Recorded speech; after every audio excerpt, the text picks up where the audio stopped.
Thank you to everyone for attending the Community Foundation's virtual meeting tonight. And as always, we appreciate your patience if we have any technical hiccups. A couple of technical items before we get to the content of tonight's meeting. On September 16th, 2021, the Governor of California signed AB 361, suspending certain provisions of the Ralph M. Brown Act in order to allow for local legislative bodies to conduct their meetings telephonically or by other electronic means. To reduce the spread of COVID-19, meetings of the San Bruno Community Foundation's Board of Directors are being conducted electronically. Please know that we want to hear from you. If you are in the audience and you would like to address the board during public comment for items not on the agenda or on any of our agendized items, please use the raise your hand button at the bottom of the Zoom screen. Once you raise your hand, the executive director will see that someone wants to talk and she will let them know that you are waiting. When it is your turn to speak, the executive director will call your name. She will unmute you and you will be given 3 minutes to address the board. If you are joining us by telephone, you may also address the board during public comment by pressing *9, and the executive director will address you and unmute you. You will be also given 3 minutes to address the board, and please note, anyone in attendance may also only speak once per agenda item. Leslie, were there any emails from the public related to any of the agenda items? Okay, great. So let's begin the meeting. I now call the regular meeting of the San Bruno Community Foundation's Board of Directors of February 1st, 2023 to order. I will have Vice President Ruane please call the roll for item number 2. Board Member Irving Torres. Here. Board Member Supriya Perry. Present. Board Member Melissa Moreno. Here. Treasurer Pac Lin. Here. Secretary Raul Gomez is excused with notice. Vice President Ruane is here. And Melissa Matani Jones, President. Here. Thank you, Jim. Item number 3, would any members of the public like to address the board on any topic not on the agenda? If so, please indicate with the raise your hand button at the bottom of the Zoom screen. We do not have any hands raised. Great, we will move on.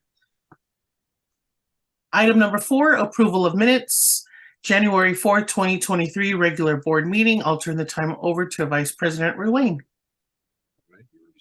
All of you received the minutes in your packet. Any errors or questions or omissions? Then I would entertain a motion to approve the minutes.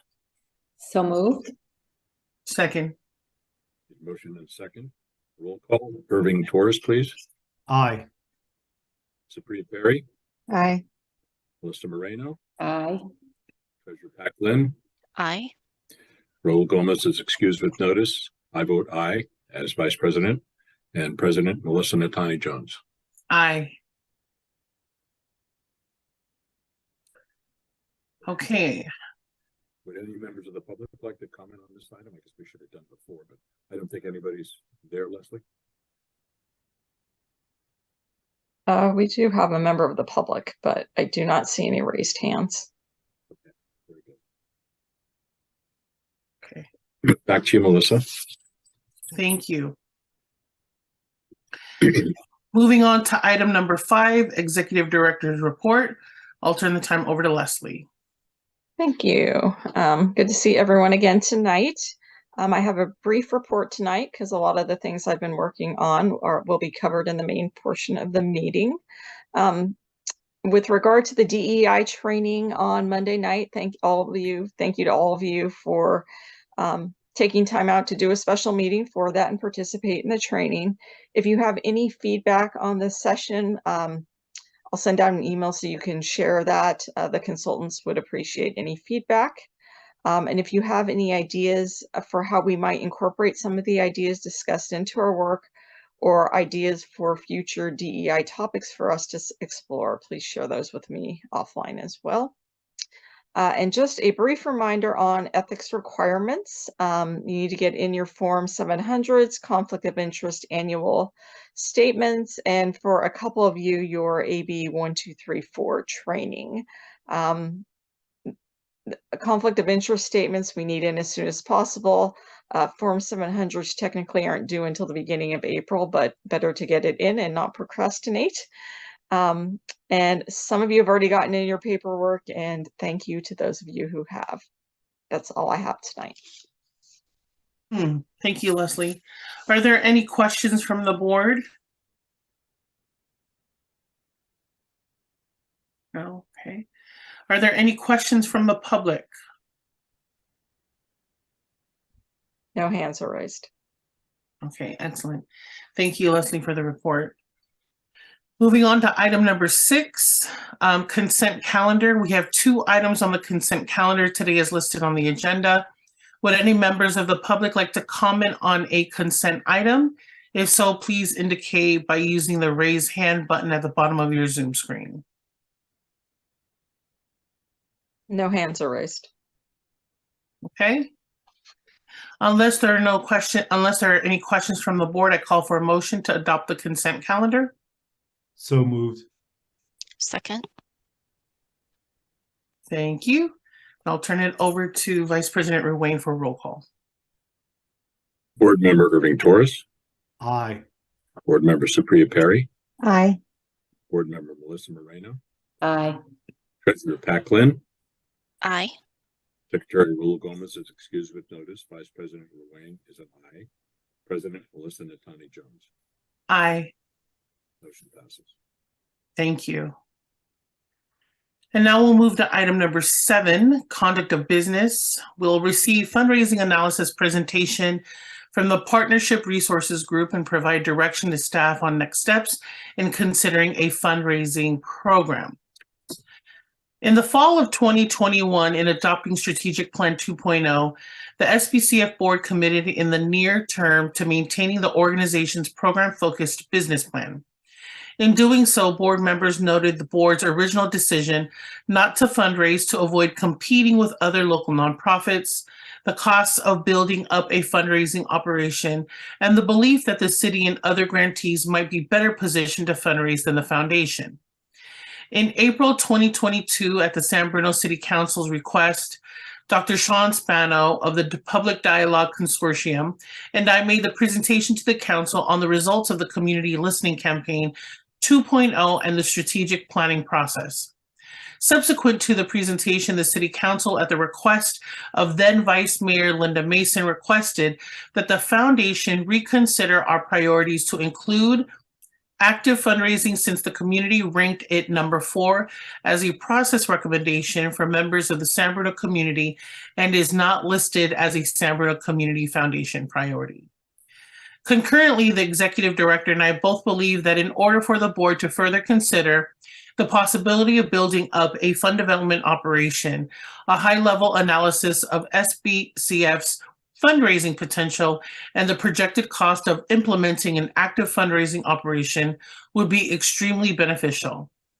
SBCF is a very leanly staffed organization.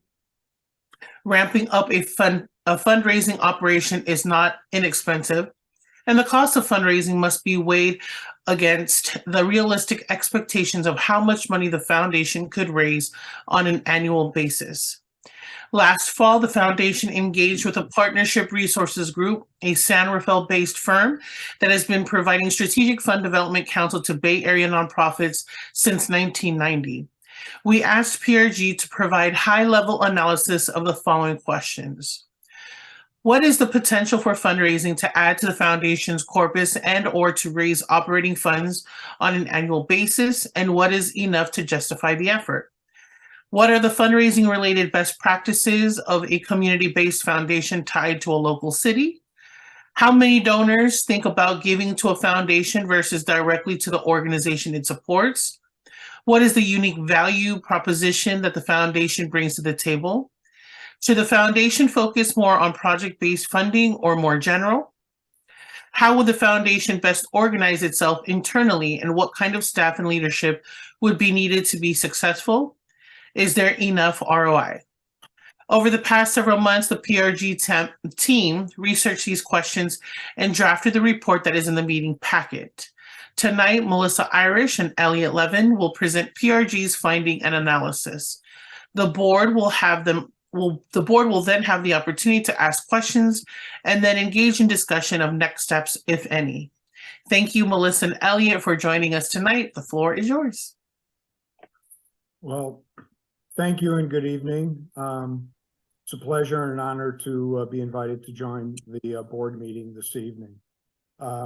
Melissa, thank you for that introduction. So you know who we are. And indeed, we've had the pleasure over about 30 years working across the fundraising spectrum that has included work with cities, counties, and special districts, or are all public entities that are seeking the potential of tapping into philanthropic sources. So the challenge that you're facing is not a new one, but there are unique dynamics to the questions that face this particular foundation, and it is clearly unique in the Bay Area. You'll be pleased to know we're not going to read you our report tonight. We assume that you've seen it and you've had a chance to take a look at it. What we would like to do is take several minutes to put on screen a snapshot of that report with the key findings and recommendations that distill what is in the written report, and more as the basis and as a springboard for your questions that hopefully we can answer this evening. Without any further introduction, I'd like to introduce my colleague Melissa Irish, who was the lead consultant on this project, who is going to run you through our key findings, and I'll come back on toward the end and share what our recommendations are. Melissa, you're almost ready to take it away. I am going to share my screen. Okay, great. Thank you. Yeah. Hello, everyone. Nice to see you and finally get to this place. We'll wait till we get the screen share up and then go through the report.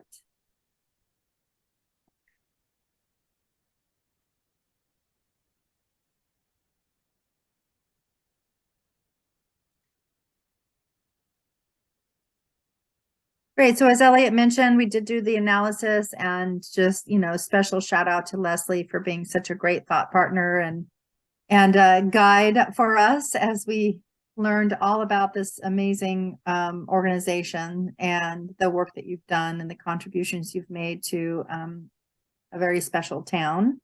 And she really, really helped us, dig in and ask and answer the right questions, we hope. So I think Melissa went over this a little bit, but the big question around should we consider fundraising for this level of analysis was to look a little bit at the giving potential and trends of people giving in and to San Bruno. So we did some wealth screening on the households in town, and then also looked at who was making philanthropic bets in your community as a way to see who, were there potential prospects. We explored sort of what the case would be for fundraising, not just should we fundraise, but what would you be fundraising for, became an important distinction and question to consider. We brought in we've worked with several cities, some near you, some similar in makeup and size, who have launched fundraising efforts, not through a foundation necessarily, but have sought philanthropic funds to build municipal projects and advance the betterment of their communities. And so we felt like it was important to bring some of those examples in for you to examine. We explored what kind of collaboration or partnerships may help you raise more money and attract more funds to the foundation. And we'll talk a little bit about what we found there. We did speak to kind of key person at the Silicon Valley Community Foundation who was able to really give us some insights on what, for example, would attract funds and investment from him or others in their circle, should San Bruno Community Foundation think about fundraising. We took a look at what your capacity is now and what kind of investments would need to be made to actually do fundraising, because it takes time and money to raise money. So what do you need to do there? Because you just have Leslie and a little bit more right now, and their plates are pretty full. So what else would you have to invest in? And of course, all this was done under the guise of understanding what you've done so far and the impact you've made. And, really how I would say beloved you are in the community for what you've done. So next slide. So key findings, just going to go through these quickly because we want to really give a lot of time for conversation. Really strong track record. I mean, just the stewardship of these funds we were really impressed with the due diligence and the care and sensitivity in which you've made decisions about how to use this money and steward this money really to advance your community. So we found that the foundation really has a lot of respect and really high standing. That's not always the case. So that is a wonderful thing. Our research revealed that there is wealth in your community. A lot of it's tied up in people's real estate, but there are people who have what we call discretionary income and discretionary resources beyond what they need to live, and some very well beyond what they need to live, that could be tapped into philanthropy. And I think kind of where we started in the beginning was, well, why would you be raising money? I mean, it's not enough to say there's money in town. Donors, a lot of people have money. I mean, you're not going to get money from Bill Gates just because he has money. You've got to be raising it for something that they're interested in. So that was something we really wanted to point out, that the purpose of fundraising really needs to be established first. And that can be done by, talking about, for example, what are some of the unmet needs in your community that would inspire more giving. So that was both a finding and a recommendation of ours, that if you do pursue fundraising, that's kind of step number one, to figure out what the money would be needed for. And that a fundraising feasibility assessment would then need to take place that looks at, puts a proposition forward of, well, this is what we found we need. This is what the San Bruno Community Foundation can do to meet that need. This is how much money we need, and talk to potential donors about it and assess their interest and inclination to give. And in the end, determine under what conditions would they give, and if those conditions are met, what levels of giving would they pursue.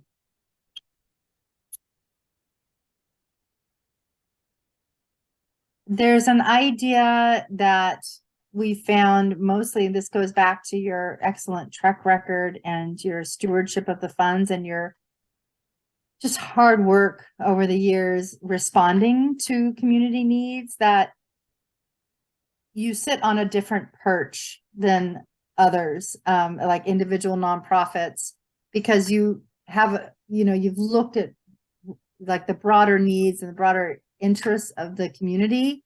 And so that in and of itself is a value proposition, that you can speak to what can lift this community and advance its betterment, the betterment for the people living there, and all those kind of things. So you sit at a special place that you can be a convener for conversations to further understand, and you're just a respected and trusted entity. So this was a very interesting finding for us. And this is sort of a commonly understood factor, that if the foundation would be perceived as merely a fundraising arm of the city, that it would be harder to raise money. Because it starts getting tied up in, well, the city, should have funds to fund its own needs, and, it kind of pulls it away from really looking at the community-based needs and responding to those. So we found that that raising charitable funds would be diminished if the foundation was perceived as just a fundraising arm of the city. And that time and money would have to be invested to launch a fundraising effort. We put some numbers in there, but there's the direct cost of hiring fundraising staff. We gave you some ranges of what that would be based on the level of skill that you're attracting. Leslie or whoever's in the executive director's seat would have to give 30 to 40% of their time potentially to steward donors. So fundraising, again, takes time and money. And fundraising is a longer term investment that you start seeing results in year 2 and 3 longer if it's a planned giving program. And we're going to talk a little bit about that in a bit.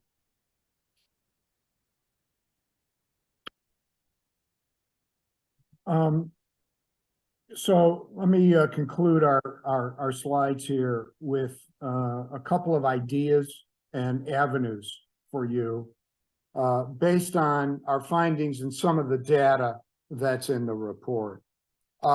If you really want to know how much money can be raised, as Melissa mentioned in the overview, you need to test a proposition certain. You had great success with funding the rec and the aquatic center. That was something that was well understood, well accepted in the community, and had a price tag on. When you are putting out that kind of proposition, that's something for donors to get their arms around and say, I'm interested in that or not. An assessment then leads to you getting some quantifiable answers to what can conceivably be raised because it's tested against a specific fundraising goal. You don't have a fundraising goal yet. One way to get there is to test a proposition certain. We also think that it merits consideration on the part of the foundation should it consider diving into fundraising waters to explore the possibility of planned gifts. Planned gifts, as we described in our report, are ways that people leave money through their estates. Other cities and other local foundations have had success that are basically driven by civic pride for people who want to remember a community in their estate plans, particularly people who have a multi-generational relationship into a particular community. Your broad mission, as you state in all of your materials and write on your website, to quote benefit the people and the quality of life in San Bruno, is what planned giving is all about. These are gifts realized over time. However, it does require that the recipient entity, whether it's a nonprofit, whether it's a university, etc., has a commitment to stay in business for a while, because these are gifts that may not be realized for 10 to 20 years.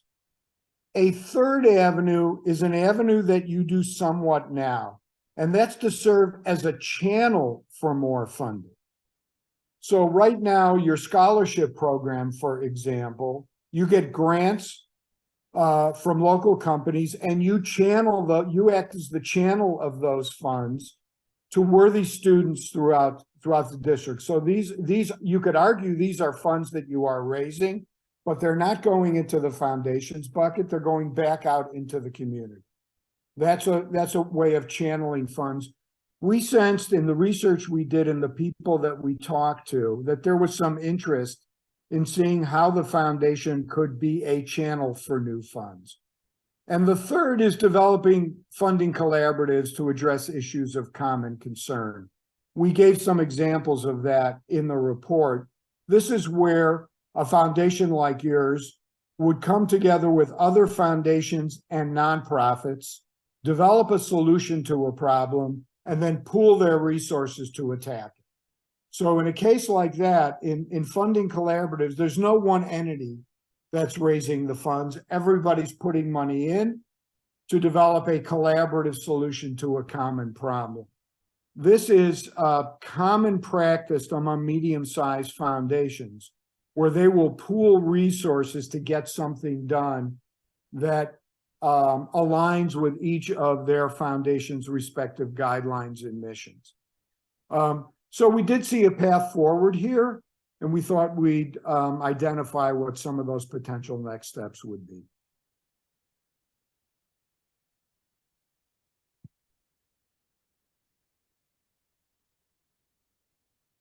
Is that the end? Now it's your turn. Have at it. We'd also like to thank Melissa and Jim, who who were part of the interview cohort, who helped us inform, along with others that we spoke with in the community, who gave us a flavor of and helped educate us a bit as to the community and some of the potential that was out there. The commission research we conducted, is what uncovered where the possibilities of fundraising lies. Awesome. Are there any clarifying questions from the board? Yes. I do have a quick question, MMA, through the chair. You mentioned about one of the last slides, kind of targeting certain gifts. In other words, could we develop a subsection of the San Bruno Community Foundation without a lot of overhead and saying this subsection, if you want to donate, is going to go strictly for scholarships? We do see that as a possibility, Jim, and there's plenty of precedent for that. You do that to some degree now with your Crestmore Scholarship Program, where funds come in from others and you distribute them throughout the community. You know, in the introduction of us, Melissa outlined one of the questions: is it better to do at-large funding or project-based funding? Our general sense is project-based funding is what is more likely to get the community and donors excited, as opposed to, you know, give to the foundation at large.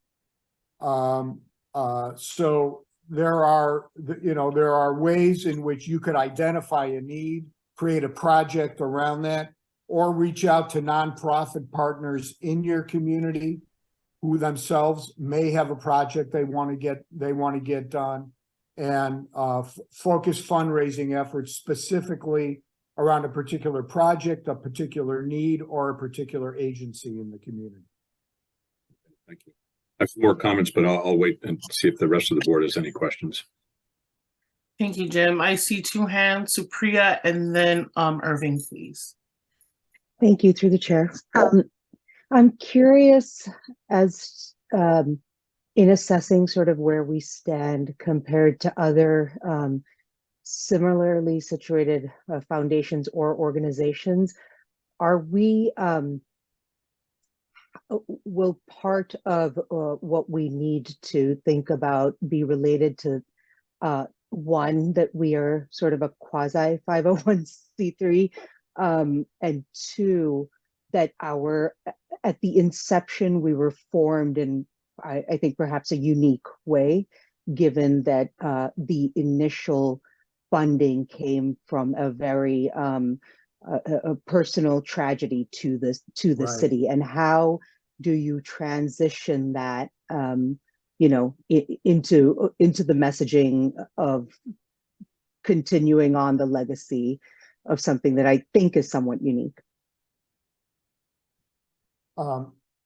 Quick reflection on that. You know, consultants and others are always looking for models, best practices, and precedents to bring, you know, to a particular project. You are unique. The San Bruno Community Foundation is unique in the size of assets to the size of your community and the tragic circumstances that gave birth to this foundation. So to some degree, track record elsewhere is only going to give you nominal insights. Some of what you have to do, you're going to have to on your own within that regard. And you know, what seems to us is that how you've evolved is high caliber and admirable. You have funded a major project, a very significant major community asset, and you run an annual grants program that by all measures has been a very effective grants program to the people in the community. We've never, however, heard any foundation ever say, from the gigantic foundations we've worked with to the small kitchen table foundations, we've never heard anyone say we have enough assets, right, to meet the needs in our community. So I think the question of can more be done, the general sense is yes. How that needs to be done is more of the puzzle that we think this foundation has to figure out. Now, the good news is we think there are more resources out there to be aggregated to meet those needs. And you have something else. You can leverage your corpus because of its size. So in other words, you can initiate something and put your own skin in the game and ask or challenge others to match them. And that's a way to leverage, that's the way foundations very typically leverage their assets. So they're not the only game in town, but they may be 25 or 50% of an initiative. And company X is 20% and another foundation is another 20%. And the last 10% comes from individual gifts of all sizes. So that's another way to go about it, as opposed to you basically being in the position that a lot of foundations are, where you put out an RFP, you wait for grant proposals to come in, then you sit and you simply fund them. You are initiating. Foundations like yours often initiate specific projects and then challenge others to come in.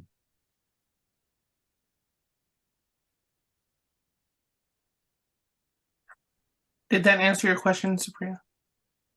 Yeah, thank you. Maybe and then some. Irving?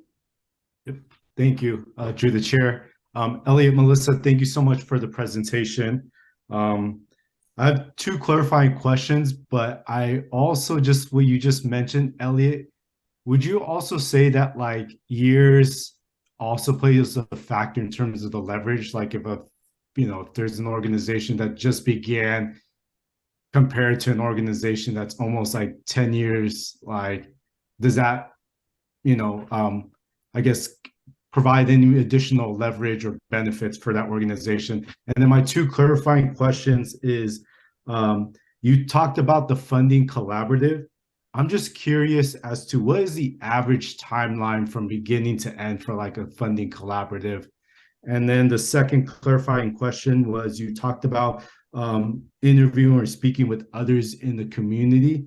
Can you mention who are those members of the community? And then I think in the report, it talked about a specific person from the Silicon Valley Community Foundation and why wasn't other foundations participating or part of the interview process? Yeah, I can take those. Melissa, do you want to take that one? Yeah, just a note on the collaborative to kind of demystify that. So when we were talking to, in specific, the senior program officer at Silicon Valley, about their interest in, channeling more money towards San Bruno Community Foundation, or what do they think could attract more funding? They said, well, if the foundation, there's a lot of towns like yours, Millbrae, South City, in that they're not innately wealthy communities like Hillsborough and Burlingame, but they have community needs, and there's issues that span over those communities, like housing, like, workforce development, and needs with, early childcare education in general. So, they were saying, what would solve a problem for them and a headache for them is if there were issue-based collaboratives where several entities like yours and others in those towns were coming together to raise money to address an issue in a more broad situation on multiple prongs. And so that's the collaborative. So the lifespan of that kind of collaborative, I mean, it's unknown, right? It's sort of as long as the problem exists and there's energy to try to address it. And so that's a bigger idea for all of you, because it moves you beyond your geographic boundaries. And that's been a big value proposition of this foundation, because that's what you were asked to do with the money. But looking forward, you know, that's a bigger idea about how you could go beyond your borders. And, you know, so that's the answer on the collaborative. And then the interviewees, what we're talking about is you'd be talking to people of wealth. You'd be talking to the people that were surfaced through some of the research that could make larger gifts and make a difference. And you're going to test a proposition with them. It's kind of a classic feasibility study where you create a case, you identify a need and a solution, and you write a case that can be tested. It's just a short document, and you go around and you talk to the people who have the potential and possibly interest in making big bets in that solution, and ask them what they think. And in that way, you can come back and get a sense of what may be able to be raised. So if you were to pursue a feasibility study approach, then we would work with you to identify what that cohort would be. It'd be probably individuals and institutions of wealth. Yeah. Irving, I'd also add, funding collaboratives are very effective and they are messy. Yeah. Right?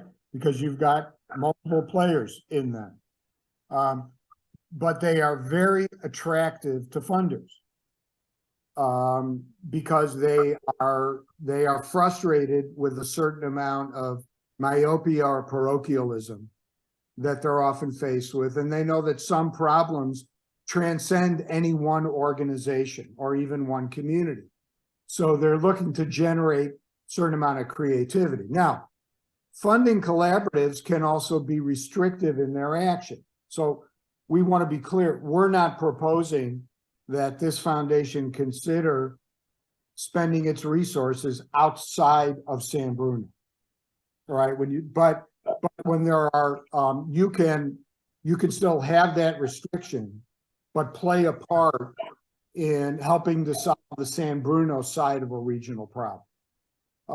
And we're just sharing with you in terms of, and trying to demystify perhaps a little bit of philanthropy, that the high level institutional philanthropies, foundation corporations, and to some and corporate foundations, as well as individual donors, are seeking solutions to complicated problems. So that is where the notion, when they see that entities are coming together and talking and trying to work collaboratively, that's an incentive for them to jump in. That's why collaboratives are happening more and more. You have standing in the community. This is one of the largest city foundation, private foundations tied to a city in the Bay Area, and it carries some weight.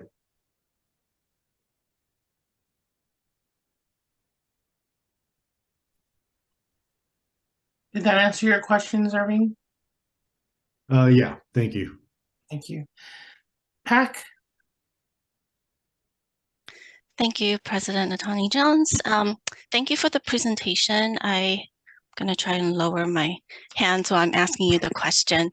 I am curious in regards to planned gifts.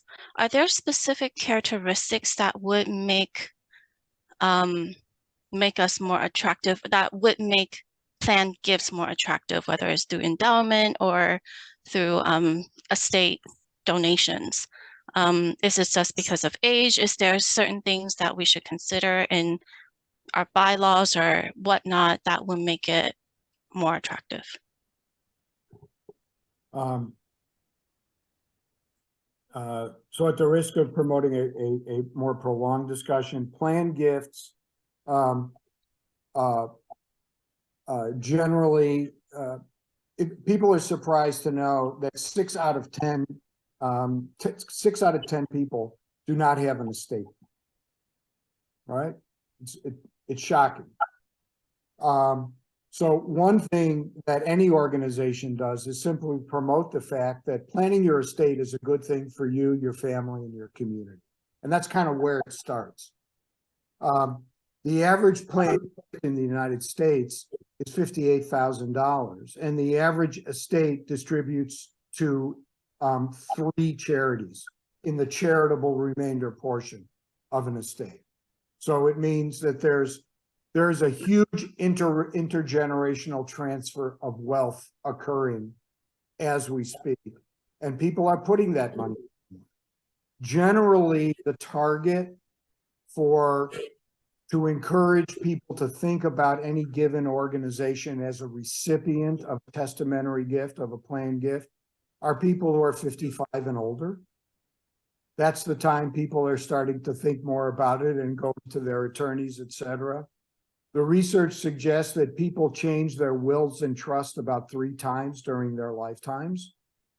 So it's why when someone signals intent to leave money to the people of San Bruno through the San Bruno Community Foundation, that once there's that declaration, you want to steward those folks and thank those folks while they're alive. That's why organizations create legacy circles, right? Because they kind of become a community of people who are doing that, even though they're very much alive, and we hope they live a long time, because you're trying to preserve those commitments. Most planned gifts are 90% are simple bequests. There are not a lot of complicated pooled income funds and charitable remainder trusts and all these things that people hear about. They're simply, we hereby leave X percent of our residual estate to the San Bruno Community Foundation, and those are largely undesignated. So it behooves the organization to have certain policies already in place with what happens when we are notified about the receipt of a planned gift, right? Where does it go? Does it go into our general corpus? Does it go into a special fund? Does it go into the operating budget? So without getting too far afield, Pac, these are the kinds of questions that any organization needs to think about when they want to market and promote planned giving to itself. And by the way, there's no organization too small. This is not just the province of large institutions. There are organizations with, 6-figure budgets that are attracting and receiving planned gifts all the time. Yeah, and there's a couple of reasons that this idea really perks our interest for the San Bruno Community Foundation, because one is there was that demonstrated wealth mostly tied up in people's estates, their real estate, which is, what they dissolve when they pass.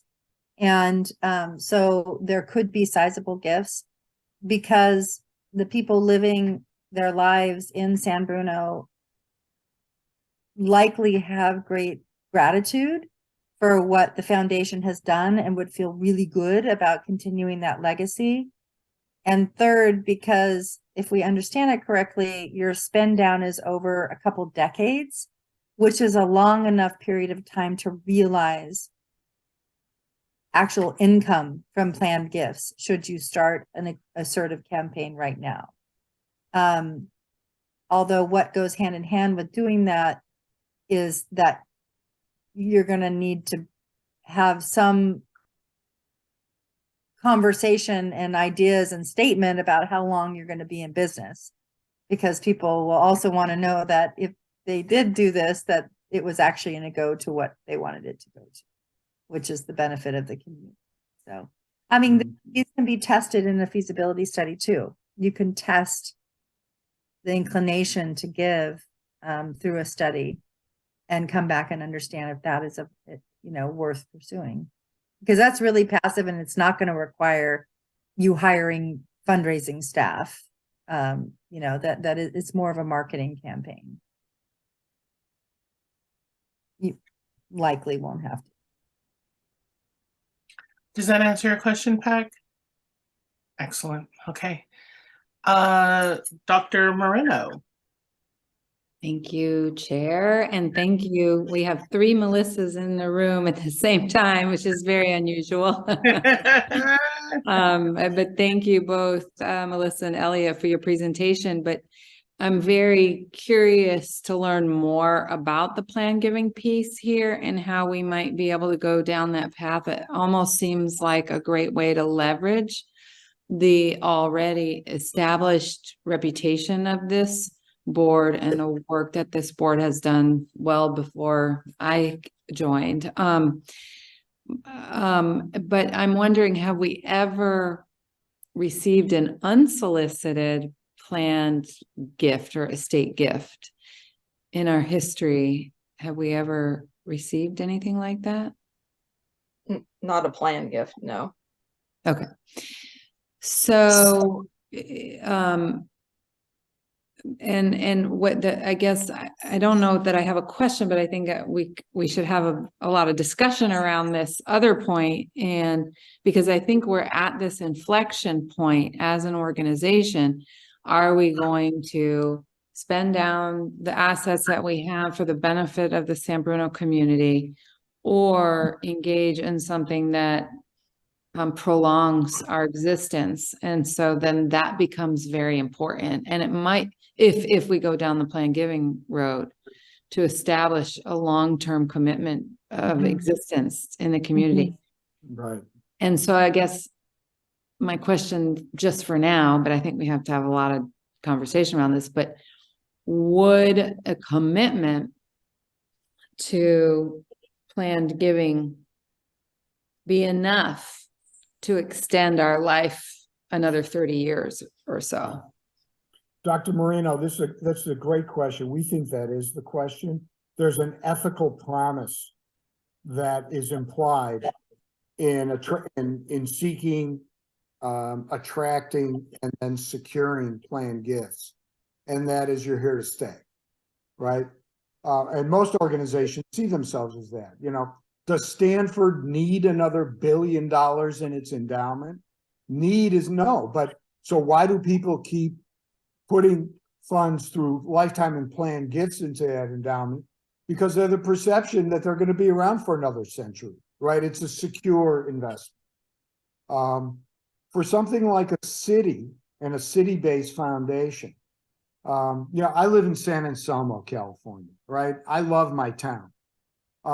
The last thing I'm going to do is leave a piece of my estate to the city of San Anselmo, even though I have a lot of civic pride, right? But if there was a way, think about yourselves, there's a lot of pride we sense from the small group that we talk to, that people would like to implant their legacy, particularly multi-generational families. So it occurred to us that an entity like yours, which is or can be seen as arm's length from the city itself, would be a great vehicle for people to exercise that kind of muscle. Whether to go down that road or not requires a whole other set of conversations, but it starts with, to some degree, with a commitment that we're going to be around for a while. Thank you. Go ahead. More. So would a feasibility study that focuses on the scholarship fund, planned giving to the scholarship fund, would that be worthwhile or too narrow? Just so I sort of understand if that was something that we wanted to undertake.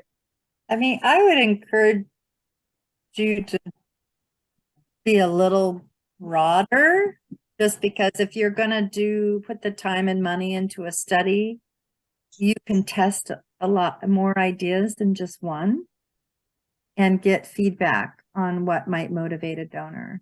So we would encourage you to spend a little time, both understanding what has really motivated people or made people feel really good about what you've done so far, and then what other needs might be out there that are unmet that could really resonate with folks, and test several ideas. Like, what would inspire you to give would be a question, and get that data. Got it. Thank you. Okay, are there any other clarifying questions for Melissa and Elliot? No? Are there any questions from the public? No. No Okay. hands are raised. Okay, thank you. So Melissa and Elliot, thank you very much for the report and the presentation this evening. I think you've certainly given the foundation some things to think about. And so I think we're going to engage in that discussion now, but thank you very much for being here tonight. Thank you for inviting us to do this We project. would like to thank you, and we would especially, at the risk of calling her out, we'd especially like to thank Leslie. We were at times exhausted, listening to all that she does to make this foundation go, and was an exceptional resource for us to get grounded in what we did and what we hope was a fulfilling report to you. So thank you all, and thank you, Leslie. Thank you. Bye. So I am going to move on to the next portion of this item and ask if there are any thoughts, if any, or next steps from the board regarding the report that we've heard. And yeah, so sure. Jim? Okay, just some background and just throw some things out there. Let me lower this down. I was there when it was originally set up, and I don't think we ever had this discussion because, we knew we were going to get the equivalent of $70 million, a lot of money, and 5 parcels of land, and we've done great with that.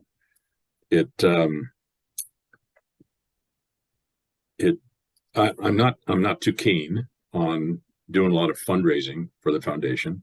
It's going to take more staff, it's going to take more overhead, and it's going to deplete our existing resources just to do that. And I think you're going to take a lot of time to get someone up on board to actually get out to the community. The other thing I fear is that, and this was specifically stated by PG&E and City of San Bruno at the time, none of this money is to go for general fund, period. And I wouldn't want anybody that had the desire to help to fund a foundation in the future think that it's going to go for, water lines or sewer lines or cable TV or anything like that. That's a real slippery slope. That was casually mentioned in some ways through the latest council. And it's not the way to go. Once you start that, your funds are going to be depleted very fast. But this discussion tonight regarding plan giving and targeting things as far as scholarships, specifically, I think scholarships are great. Our discussions over the last couple of years have been, we're going to spend this money for the RAC, and when that's done, what are we going to have left? I think we were hoping to get $25 million after the fact. And I think everybody agreed at that time and at this time that we wanted to continue funding our scholarships and our community grants and keep our investments going. So this could go on virtually in perpetuity. If there's a way that we could get the word out and target 1 or 2 things, specifically scholarships, for instance, then that plan giving would help us to beef up our scholarship portion of our resources. And we didn't have to increase a lot of overhead.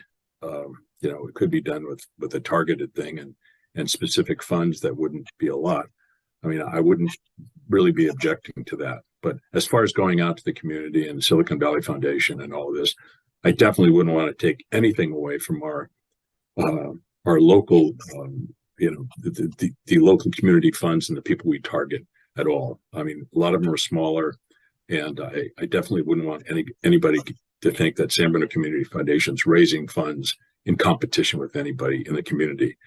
And, you know, we've got to be careful that we keep it within San Bruno, that we don't get into general fund targeting issues.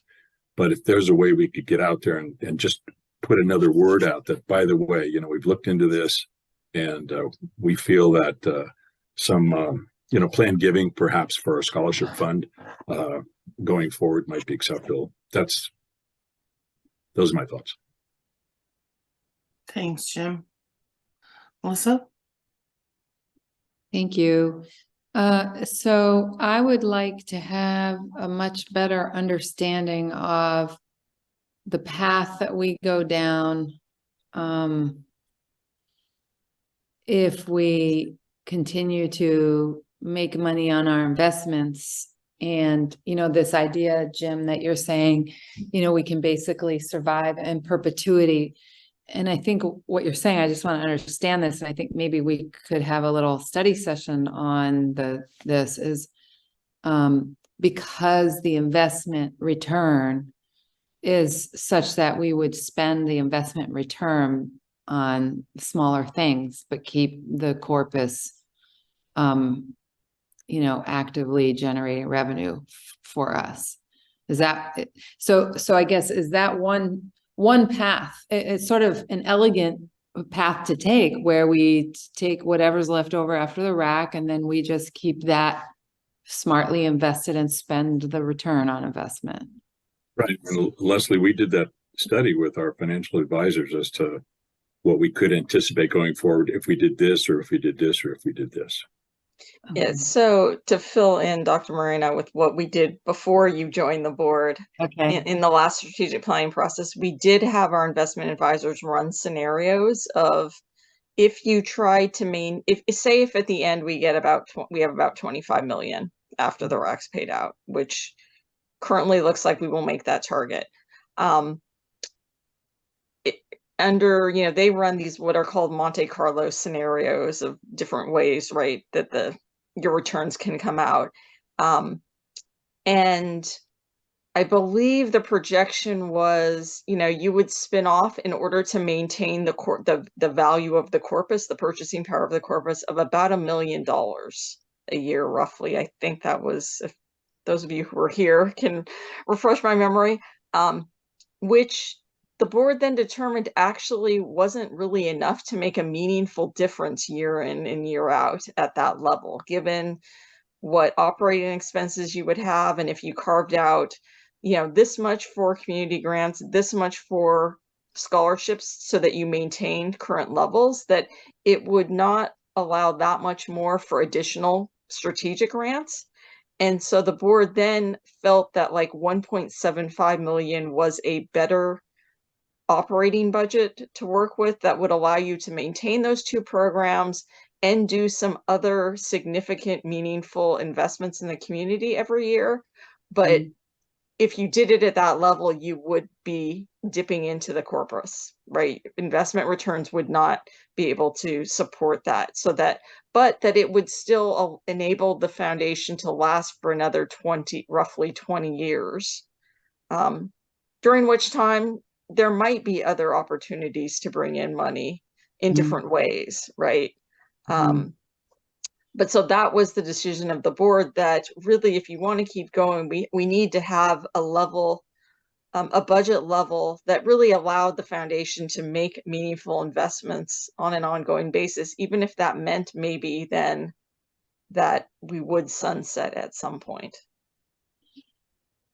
Okay, thank you. And I do have a recollection of that, looking at those historical financial projections. It's all coming back to me now, but, and so that's a pretty important decision then that we need to make, because if we say we want this to, you know, throw off 1.75 or 2 million, then we're going to have to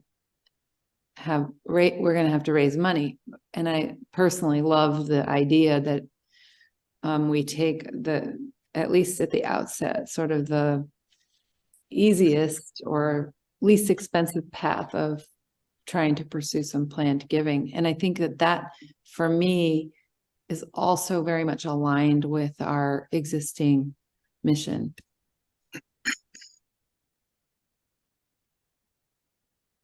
Thank you, Dr. Moreno. Supriya? Are we, I mean, what is our timeline in terms of discussing this, thinking about it? I see opportunity in like the next 3-4 years. The Tanforan, area is going to be going to potentially look very different, right? The data we have now in terms of the wealth of the community, the residents, the types of businesses. Like, I guess what I'm saying is, are there steps that can we slow our roll? Is what my husband likes to say. And think about. I mean, I guess that is my question. Is, can we talk about this more? And then, do we need some kind of a subcommittee? Like, that's it. Sorry. I'm just trying to, as I'm talking, I'm trying to think of what's an action item that I can propose in terms of my suggestion that doesn't, and because I hear Jim, I hear Dr. Moreno, and I don't, especially given the current conditions, advocate like spending a ton of, money, like to have like a gigantic feasibility study, for example, or something. But can we, I don't know, maybe do even something in conjunction with the opening of the RAC, like, again, leveraging what we are to the community, what we have done. Is that is the opening of the RAC, or would it be possible to have people have community comment there? Can we come up with a survey for users of the RAC, because it's a good reminder of sort of the value of having the funding? Just throwing all sorts of random thoughts, but Thank you, Supriya. Leslie, did you want to just quickly respond if there is a timeline? I mean, I think that's a valid question. And I think that'll kind of guide us in terms of what a next step might look like. And I see your hand, Irving, and I'm going to get to you. So, the board did approve the strategic plan in 2021 of, once the RAC was paid out, those grants, then we would go on this track of targeting a payout of about 1.75 million for the operating budget. And at that point, the decision was made not to pursue additional fundraising. Of course, that can always be changed by this board. And part of what this exercise is, and having the consultants come in to do this.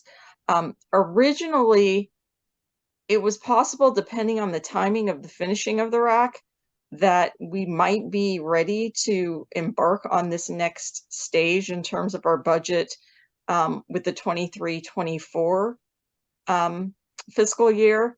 I think now realistically, we are not going to be done paying out the RAC until at some interval into the 23-24 fiscal year. So we're really looking at 24-25 when we would make that change budget wise. But I think you can always go forward on that. We have the money, and develop the fund. If the board does decide to embark on additional fundraising, that can be added at any time, right? Because we don't need additional fundraising yet to move forward, because we're still going to have 25 million. And hopefully, if the economy, does bounce back, we will have positive investment gains. Great. Thanks, Leslie. Irving? Thank you, President Natani Jones. I think first off, I do agree with Supriya in terms of just having more discussion on this. I think we do have like the time. I don't anticipate us making a final decision at next month's board meeting.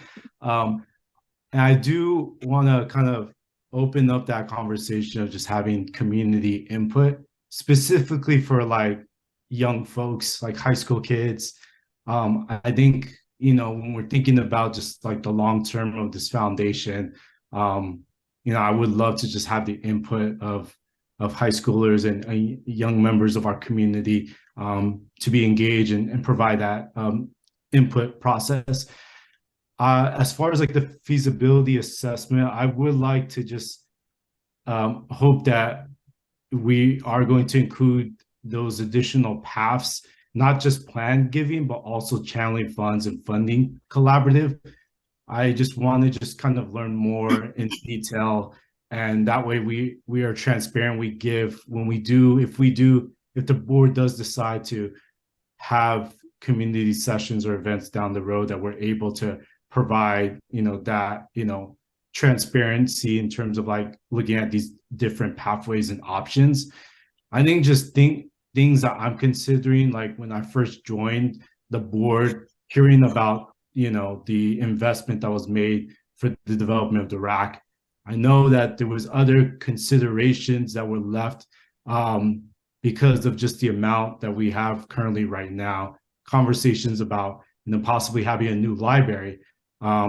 Also thinking about just like what are potential ongoing programs or services that the RAC may need. As I mentioned before, the RAC is on the other side of El Camino, and for a lot of folks who may not have like transportation or may take them a long time to get to the RAC, there needs to be support, accessibility, and all of these other factors as well. And I think just the larger issue too, just thinking about, this is I think this foundation, it was an unfortunate tragedy what occurred. But the beauty of the outcome was that this foundation was created. And I think especially during the pandemic, when a lot of individuals and businesses and other folks were in need of support, the foundation stepped up. And I think the uniqueness about the foundation is that it doesn't have these restricted funds as like maybe other foundations or maybe other like cities and so forth. And I think, just to continue on addressing like the basic needs of our community, our residents, I think this foundation needs to be kind of that forefront and that support mechanism. And, I think just going back to just, the mission and purpose of just like improving the quality of life of all of our residents and communities here in San Bruno, I think, we should definitely have conversations. I do take in consideration about just like the pros and cons, balancing, everything that was said in terms of just like potentially depleting the funds, is it worthwhile, etc. But I just think about just the issues, and as someone that has grown up in San Bruno that has faced a lot of these issues coming from extremely low income family, I think it's something worthwhile for us to have these conversations and see if there's a viable path for considering any of these paths that were set forth. Thank you. Thank you, Irving. Pack? Thank you. First, I really appreciate everyone's input so far. I guess one question that's been lingering for me is in entertaining or even moving forward to seeking fundraising, whether it is through plan give, whether it's through interviews and collaborations and whatnot, are we also then changing the purpose of the foundation? And are there any legal elements to it that may restrict or require us to consider? Largely, I didn't follow as closely about the formation of the foundation in terms of what are the stipulations from the PG&E settlement, aside from it is supposed to benefit the community. I don't know if it meant was there other things such as, we shouldn't be keeping it, we should be actually eventually distributing all $70 million to the community in some form or fashion, because that will also alter how we if we are going to go to the fundraising arm, it's almost like we are changing our purpose, and we are needing to change what the community sees the foundation as. Because even before coming on the board, I personally have always thought the foundation was kind of an arm of the city, the settlement that needs to be distributed, and not necessarily a funding mechanism for other things. So that would be probably my first question. Before even considering the assessment. So I do agree with those who said maybe we need to discuss it more, maybe we should hold it off a little or do a little bit more. That was my thought. Thank you, Pac. So it sounds like this merits more discussion. And I'm feeling that there are definitely some more discussion and potentially another analysis to really help us be informed about what we want to do. And I think there are questions about the terms of the foundation, the legal aspect of it, and just kind of the community's perception and interest in the foundation's continue. I will say that I'm familiar with fundraising and estate and plan giving, and it's a really tricky fundraising strategy. And a ramp up to that from where we are right now is a pretty heavy lift. It would require a lot of time. It'll require an additional staff member and a lot of planning, and donor engagement isn't even really something that we currently do, but we certainly acknowledge those that do give to the foundation.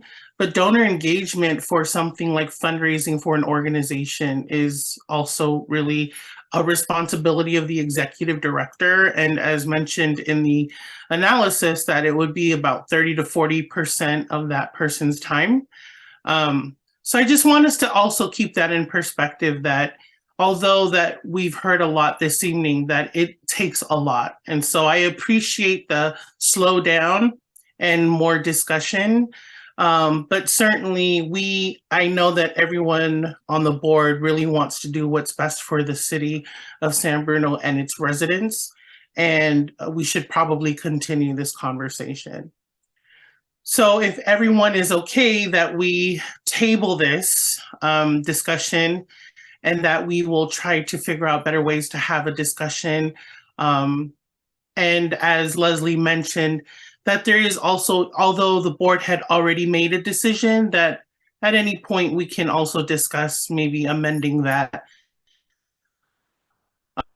to create a pathway for a continuous foundation past the money that we already have to give to the community. So are we okay with that? Further discussion? Okay. So Leslie and I will talk a little bit about that and how we can do that, and we will let the board know. Okay. All right. So we are now at item B, receive report on programs, and I'll turn the time over to Leslie. Thank you.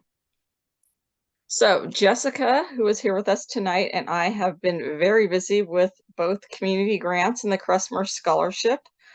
They're both sort of, the way we have both of those timed is that, you know, one is takes over part of the year, one takes over the other part of the year, and then there's a little bit of overlap. And we're now sort of at one of the key overlap times where both of those programs are running full steam ahead. With regard to the community grants, as you know, the board approved 23 grants at the December meeting.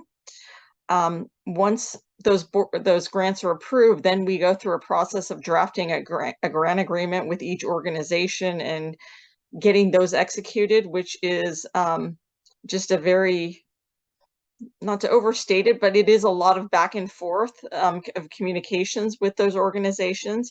I'm pleased to say we've executed 22 of the 23 grant agreements, so we only have one to go. And we have begun distributing the grant checks to the organizations. Many of you have already participated in some of those, so thank you if you've done that.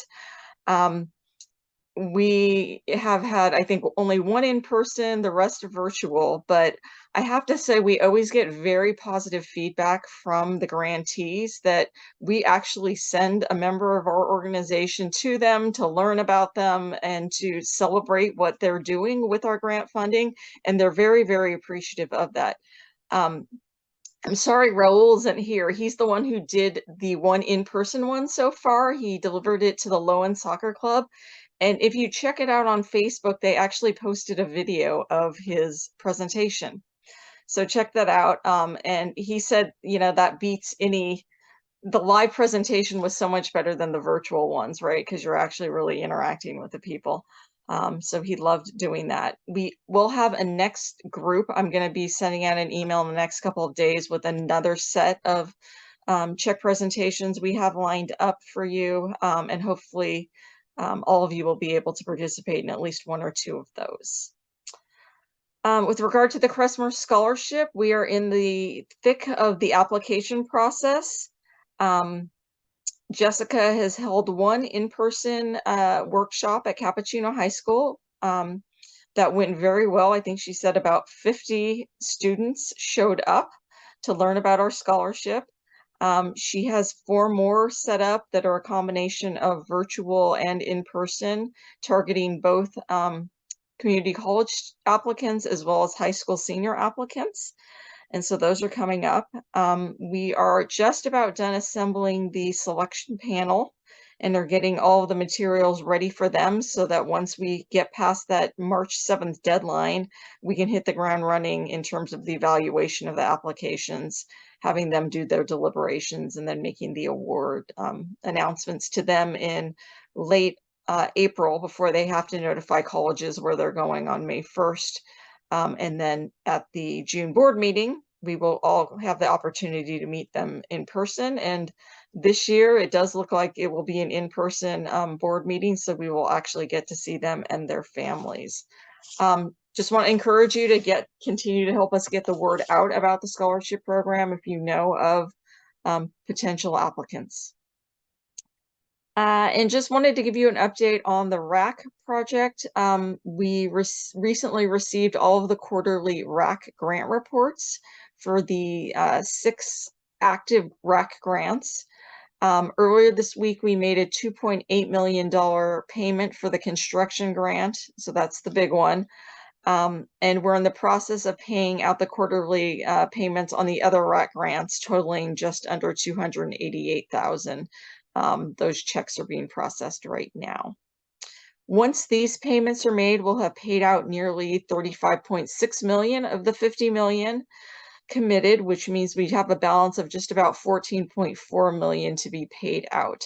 And as you recall, we had already set aside, moved that money from our investment accounts to the liquidity account. So it's all protected from the ups and downs of the market, and is ready there to disperse over the next, whatever it ends up being, 9 to 12 months to pay out all of the remaining REC grants. So that's what's going on the program front. Happy to take any questions. Any questions from the board? No?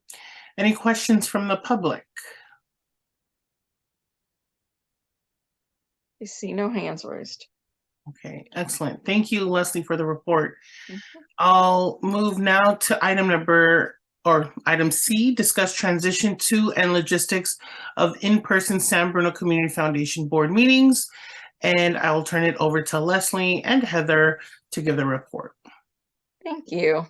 So this will be sort of a 2-part item. I'll first talk about just the logistics of us moving back into in-person, and then Heather's going to talk to us about some of the technical rules in terms of potentially participating by board members participating virtually, even when we move back to the in-person format. Governor Newsom is planning to end the COVID-19 state of emergency at the end of this month, which means unless something changes drastically in the next few weeks, it means we will need to transition back to in-person meetings under the Brown Act. We established by resolution in 2015 that the foundation's regular board meetings would be the first Wednesday of the month at 7 p.m. at the San Bruno Senior Center. And so unless the board officially changes that schedule, that is where our regular meetings will go back to. So the same schedule in terms of 7 p.m. on the first Wednesday of the month, but physically back at the Senior Center, which this current board has never met in that setting yet. Over the pandemic, though, the public has been accustomed to participating in our meetings virtually. And although it's not required by the Brown Act, the public may reasonably expect to be able to continue such remote attendance even once the board resumes meeting in person. The easiest way to accommodate that is to conduct meetings in a hybrid format for the board to meet in person. So all of us would physically be at the Senior Center, but allowing community members to participate via Zoom as they currently do. For the hybrid format to work, then you need specialized equipment, including cameras that can effectively capture the entire room and connect to the computer, as well as a large screen at the Senior Center so that we can see what's happening on Zoom as well.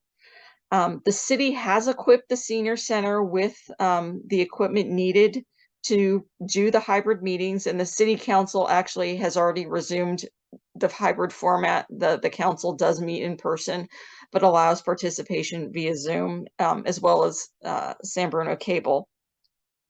But the Senior Center is a multi-purpose room, right? It's not set up as a hearing chambers or anything. So there is a more elaborate setup and takedown that's required, which requires more staff time by the city to set up that equipment, take it down, than if you were in a chambers, you know, where the equipment's already installed permanently in the room. For the board to utilize the equipment for the meetings, the services of the city's IT staff will be needed at an estimated cost, and it's still an estimate until we start to do it and we see actually what it takes for them to do and how much we can do ourselves. It could be approximately $600 for a typical 2-hour meeting, so not an insignificant amount of money. We also need to cover the cost of an attendant to sit at the Senior Center because we are meeting after when they are normally closed. That's about an extra $50 more a meeting. So there will be those costs we'll be incurring in addition to our Zoom webinar subscription, which we will continue if we are doing the hybrid format. So there is an expense to going back in person. City Hall Conference Room 115, the city has installed the equipment needed for the hybrid meetings. It would be a logistically cheaper and logistically simpler and cheaper solution because the setup and takedown would be less significant and it would require less of the staff IT time.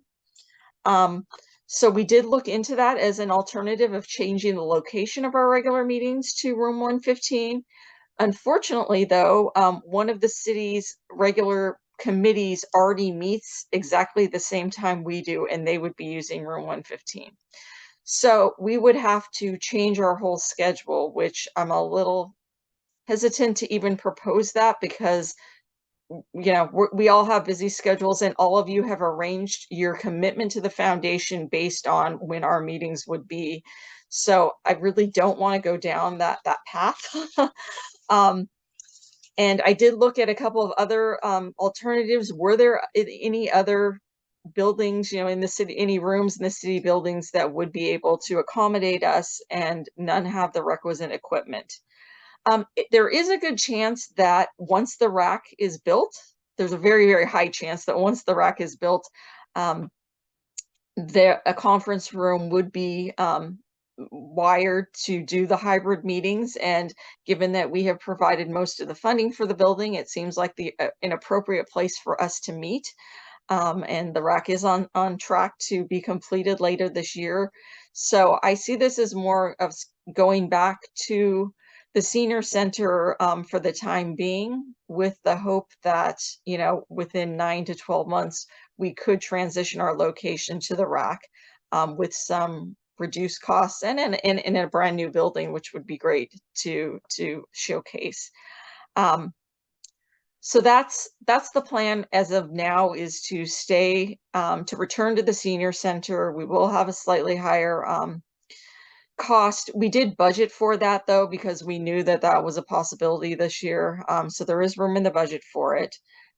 We would allow for public participation via Zoom, and we would post the recordings of the Zoom meetings on our website, as we have been up till now. Our two standing committees, investment and audit, will return to in-person meetings. It's in City Hall Room 101, but the plan is not to broadcast those on Zoom, which have not had a lot of public participation. Public would still be able to go in person, but we would not incur that extra expense for those meetings. So that is the plan with regard to that. I'm going to now turn it over to Heather to talk about some of the technical issues with virtual participation for board members under the Evolving Brown Act. And then we're happy to take any questions on either subject. Thanks, Leslie. Good evening, board members. So as you prepare to go back in person, I wanted to let you all know about some recent amendments to the Brown Act that now create new opportunities to appear remotely, even when the meeting's in person, under some certain limited circumstances. So as a reminder, the default under the Brown Act is that meetings of the board are required to be in person, and all participating board members must be there in person. There was and still is an option before COVID to have teleconference meetings where either all of the board or certain members of the board could appear by telephone, as long as the public could also appear by telephone. That's still an option. It requires the location of the board member appearing remotely to be printed on the agenda, and you must allow members of the public to also participate from that remote location. So for these reasons, teleconferencing has not really been used very often, but it's still an option, and I just wanted to remind you of that.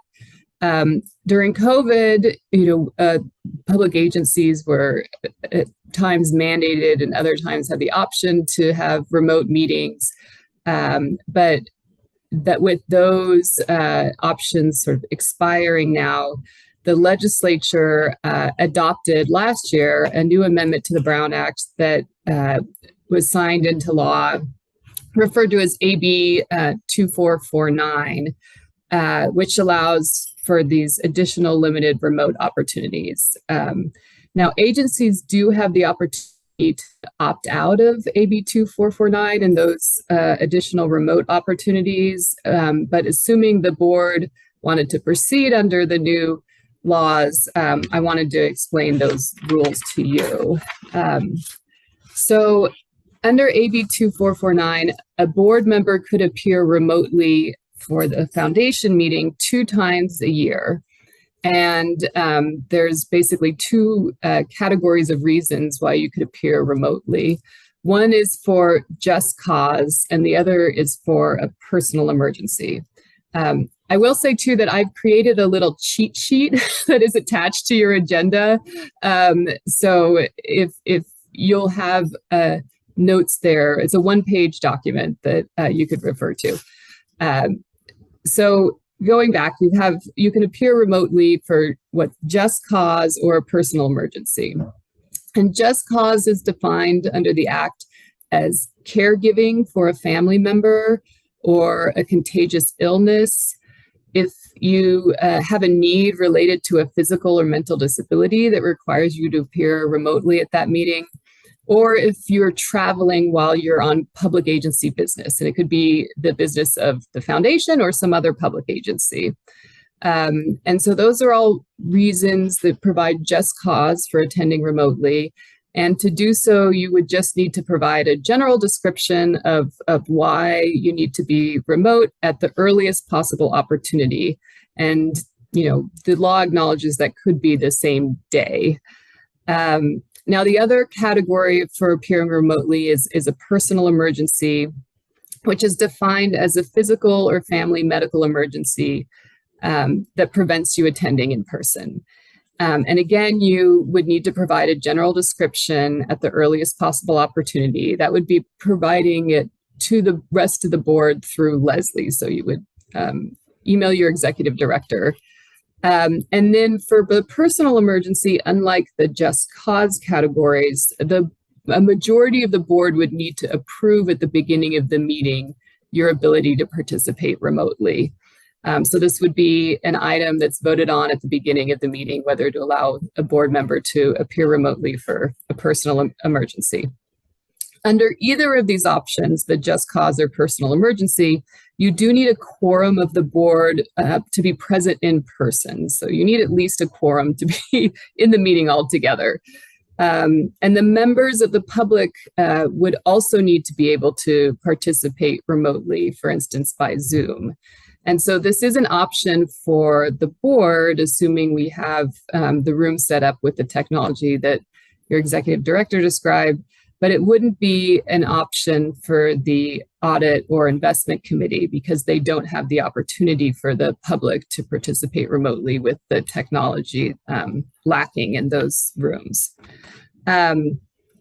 So one other requirement is that if the board is participating remotely, either under these just cause or personal emergency options, you would have to announce at the beginning of the meeting if there's any other adult in the room with you and kind of what the relationship is. So you would say, I just want to let people know that my husband's in the room with me and maybe walking around. I'm not sure what you say, but the requirement is just to let folks know that somebody else is there and your relationship.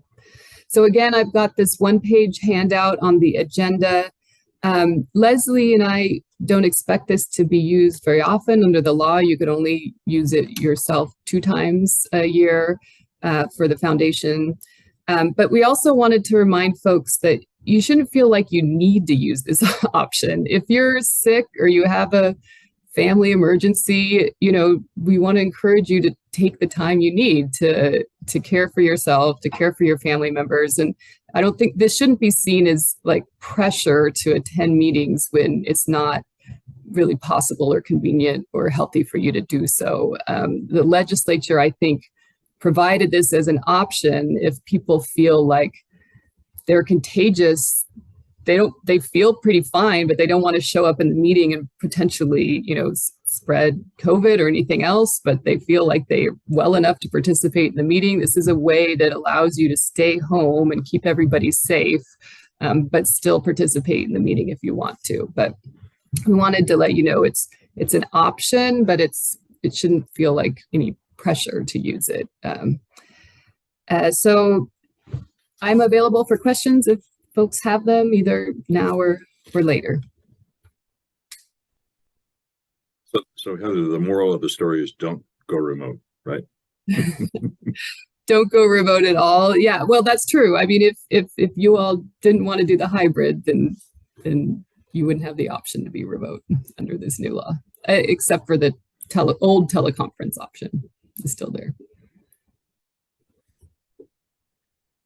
Dr. Moreno, you have a question? Yes, so I have 2 questions. Has anybody considered Skyline College as a location for the board meeting? And then the second question is, because I work at Skyline College, am I able to use the top half option with the 72 hours of notice to teleconference from my office at Skyline College? That is, and I mean, we have so many rooms that are Zoom appropriate. And then I could allow the public to, like, I would not have a problem disclosing where I am and the public could attend. And so is that something that I could do? And are there any restrictions or limitations on the number of times that I could do that? No, so yes, you could do that. And I admit it's more attractive of an option when you're not in your home, but at like another public setting. You just have to post the meeting agenda on the front of your office and allow the public to enter and have like a speakerphone or even another Zoom option set up for them. And then, yes, they could attend, and there's no limit on the numbers you can use teleconferencing, the old version. Thank you. To answer the first part of your question, we did look a little bit at Skyline. One of the places I talked to first was actually at the Bay Area Entrepreneur Center, since that was downtown, and there's been a desire for, more civic participation downtown. So that was one place I talked to, which they don't actually have the technology at this point to do that. And then when we realized that the rack would probably be a real opportunity for us in a few months, the thought was, let's just stay with where we are and not keep moving. Like, yes, we could have, the reality is yes, Skyline, your college does have some places we could use, but to move there and then eventually move to the rack, I actually feel like it's more transparent if we just go back to the senior center for the next 8 months or whatever, and then make another move to the rack when it's ready, and probably is just the better, simpler option and the most transparent for the public as well, as opposed to move for a set number of months and then move again. Thank you. Mm-hmm.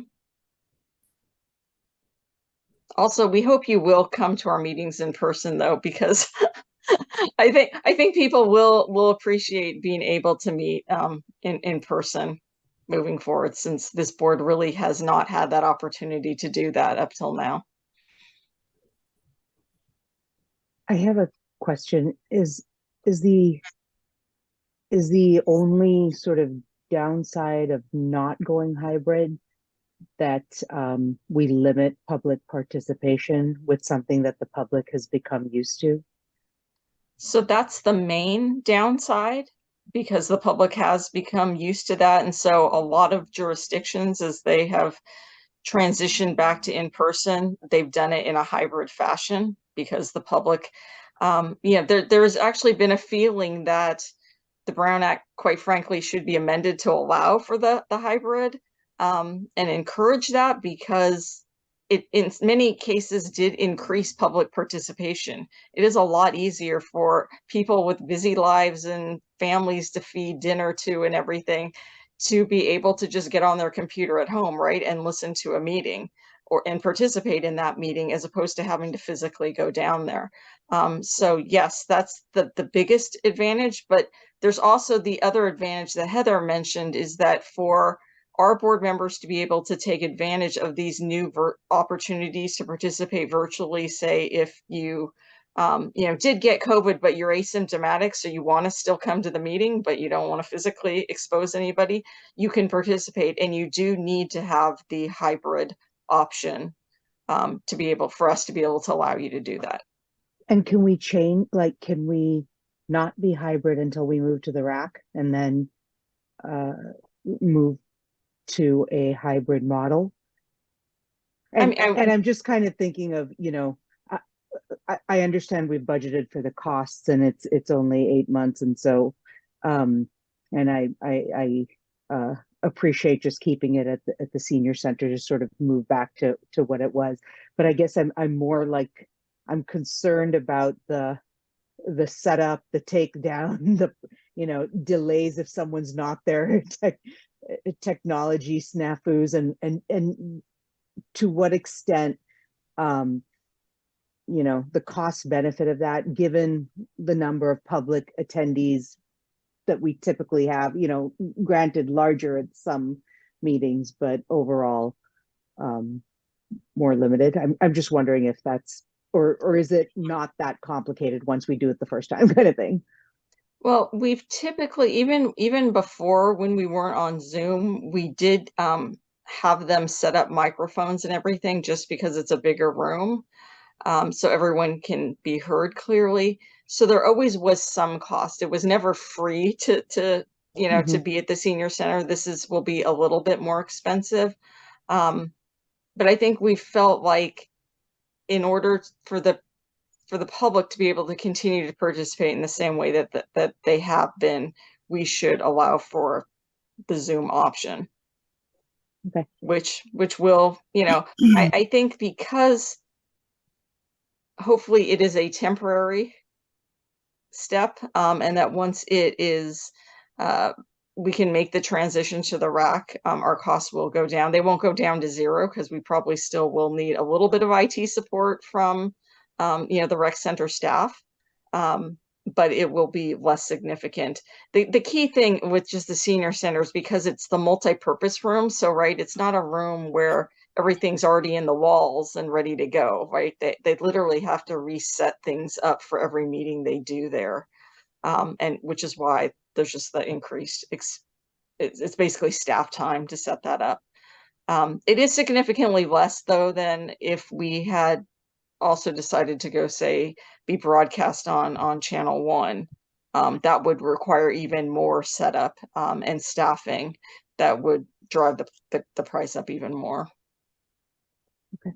So I see this as sort of a good compromise, quite frankly, and hopefully a temporary one as well. Okay, if there are no other questions from the board, are there any questions from the public?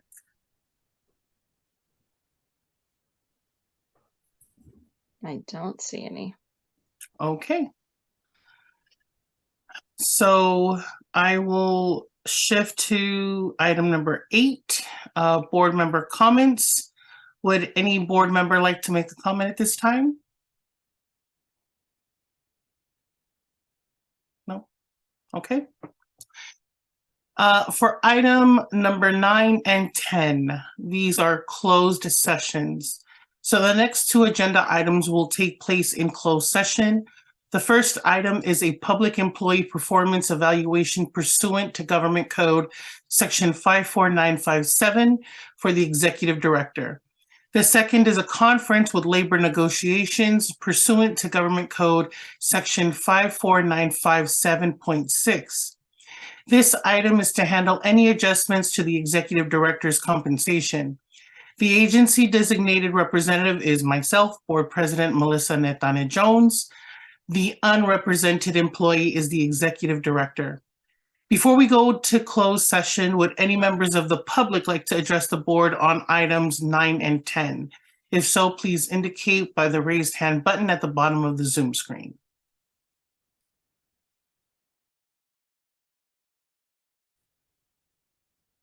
I don't see any hands raised.